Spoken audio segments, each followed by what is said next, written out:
biases, Hard Knocks bias. Talk about the Chicago Bears next. I hope everyone's watching Hard Knocks. I will say, I think it's reasonable to be like, oh, we don't see as much behind the scenes stuff, but Caleb Williams is so easy to fall in love with. He's so easy. His talent profile is absurd. The one throw he made in the preseason against the Bills, where I just don't understand how your body moves in that specific way and how it is able to bend there. But at the same time, there was a nice clip. It was his first completion where he did a nice job. You have kind of a route coming over the ball and then move into the next progression. He's making that throw as a player is clearing. He has a scramble where he seemed like, okay, he sees man coverage, he can take off, and he's not going to be Lamar Jackson. He doesn't have to be, but having that ability is so annoying for defenses. I think in today's NFL, it's almost a requirement that you're a mobile quarterback, though we will talk about one later in this conversation that is not going to take off in those sort of situations. Tej, where do you want to start with Chicago Bears offense? So you mentioned this when we were talking about the Vikings and how the Bears have also developed a pretty good supporting cast for Caleb Williams. And the three receivers are obvious, and we'll get to those. And I really do think that him paired with those receivers could overcome some of the worries about their offensive line, especially in pass protection. Ben Baldwin does some really good pass protection expectations where he takes the 5 projected starters on ourlads.com and has grades assigned to each of them based on how well they've performed on PFF and kind of maps them to, kind of what that'll look like next season based on development curves and aging and different stuff like that. And the Bears offensive line came in with the 23rd best pass protection expected in the league. And so that is a little bit of a worry. But when you have DJ Moore, Keenan Allen, and Rome Odunze, and you see how all these pieces can fit together, I really do think that the Bears can outperform what their offensive line is kind of giving them. I think DJ Moore is someone who can be really good at the catch for you. Keenan Allen is great at getting open. He was first in ESPN's open score last season. And then Rome Odunze is a great deep ball receiver. I think he was someone who had a 15 average depth of target in college, a 30% deep target rate in his last season at Washington. So all these three pieces fit together really nicely. And then you have a quarterback with a tail outcome in him that can really feed the ball to a lot of these guys.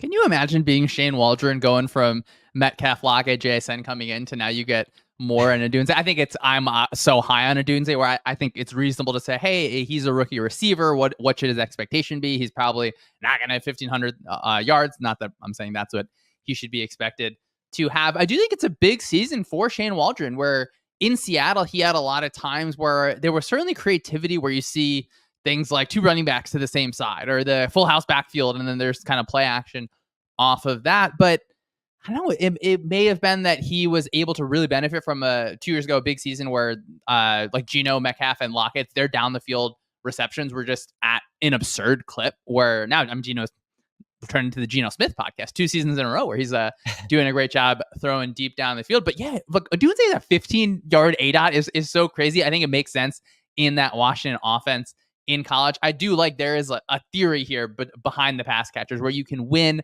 in different ways, and what that opens up for your quarterback is so big. Tej, let's do the classic now classic Penei Sewell kind of Jamar Chase problem, where you have to choose just one great receiver or well, now this is hard because I guess I'm not saying one great offensive line, maybe like multiple great offensive linemen. I think I'm putting myself in a vice here, Tej. Well, could we get someone to maybe make the Penei Sewell, Jamar Chase meme, but with like multiple offensive linemen this time? It would really help visualize this. There we go, Tej. I appreciate that. All right, let's do one for one. You got to choose a great offensive lineman or a great receiver. You got to choose one. Where are you going? So I am choosing the great receiver here. I really think that it can just stretch the range of outcomes for your offense when you have an elite receiver, just because of the ways that they're able to generate explosive plays. Okay, yeah, I feel like we're most of us are at that point now where it is, of course, a reductive problem. But yeah, you have a great receiver that is morphing the shape of the defense. You have a great offensive lineman. Now, teams do use like the Lions are a good example of using an offensive lineman as an actual weapon, I think, at different times. But teams usually aren't shifting their coverage structures based on that. What if we did one great receiver versus 4 like great plus offensive linemen? Does that shift it at all for you? I do think that's where the shift comes in, especially when you look at like the holistic nature of those positions. And we've talked about so many times about offensive line being a weak link system. And once you kind of filter out that last weak link, what it can really do for your offense to not have an offensive lineman that defenses attack. And so once you kind of reach that stage in your team building phase where you can plug in that last offensive lineman to not have a single weak link, I think it does so many big things for your offense. Yeah, and you obviously want to have both of those things. You just keep on drafting good players. Tage, let's move to the defensive side of the ball for the Chicago Bears, where Jalen Johnson is another. Hey, this player should be your favorite player in the league candidate. Just such an excellent job in zone coverage, particularly as that kind of cover two corner where he's bumping that receiver a little bit. He's playing in between routes. He can feel where the quarterback is going with the ball. There's this awesome clip from last year where he's doing exactly that. He falls back and has that interception. And that, I think, drives all quarterbacks wild. It would drive young quarterbacks wild, especially. There's a bunch of fun clips from Hard Knocks where I'm trying not to do the I'm watching this on TV bias. I'm still trying, even though mentioning Hard Knocks so many times. Gitesh, can you blame me for being excited about football season? You can't at all. I mean, this is the time to do it for sure. All right, talk to us about the Bears defense from a stats perspective. I'm really glad that you mentioned Jalen Johnson. I mean, an awesome season from him last year, ranking first in yards allowed per coverage snap. On our show that came out on Monday, we talked about how that is a little bit unstable year to year, and it was definitely a big jump in his career performance to have that ranking. But he played at a high level last year, like you mentioned, so you're hoping that he can sustain that going into this season. You also have Montez Sweat coming in halfway through the season that really kind of helped their defense take a jump along with some other things that they were doing. And so it really just leads us to this path where we have the Bears defense that ranked 30th in EPA per play the first half of the season, and then they ranked second in EPA per play the second half of the season. So don't know exactly which Bears defense we're going to see this season. It's probably going to be a blend of both, as most things are that we talk about. And so I think it will be a blend of that because interior defensive line